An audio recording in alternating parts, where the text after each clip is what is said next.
मुंबई शहरात 95 वर्षांपूर्वी म्हणजे ब्रिटिश काळात बीडीडी चाळी बांधण्यात आल्या।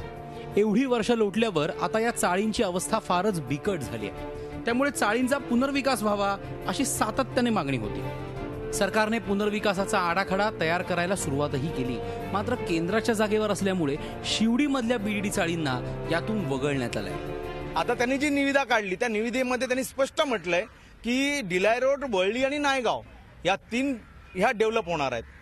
अरे आमचं नावच नाही शिवडीचं। आम्ही एकदम कन्फ्युज झालो, अरे काय चाललंय काय। मग जेव्हा आम्ही ह्या लोकांशी संपर्क साधला त्यावेळेला आता हे म्हणतात की नाही बाबा, आम्हाला असं कळलं की बीपीडीची जागा असल्यामुळे बीपीडी म्हणते की हे आम्ही डेव्हलप करणार। मुंबईत 4 ठिकाणी बीडीडी चाळी आहेत। त्यापैकी नायगाव, NM जोशी मार्ग आणि बरळी या एकूण 86.98 एकर जागेचा पुनर्विकास करण्यात येणार आहे। एकूण 195 चाळींमध्ये 16,000 रहिवासी आहेत।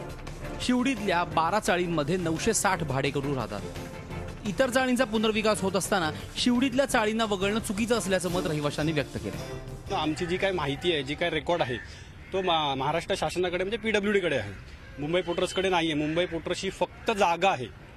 तर आमचं असं म्हणणं आहे की मुंबई पोर्ट्सकडनं ही जागा शासनाने मागून घ्यावी आणि आम्ही विकास करतो आहोत। असं करून आम्हाला मालकी हक्काचं घर मिळावं।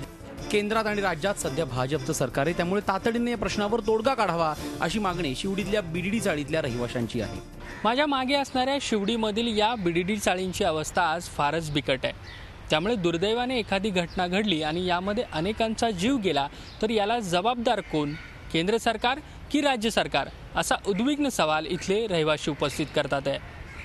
व्हिडिओ जर्नलिस्ट धीरज चिपकरसह Devendra Kolatkar, Zee media, Mumbai. Zee 24 तास रहा एक पाऊल पुढे।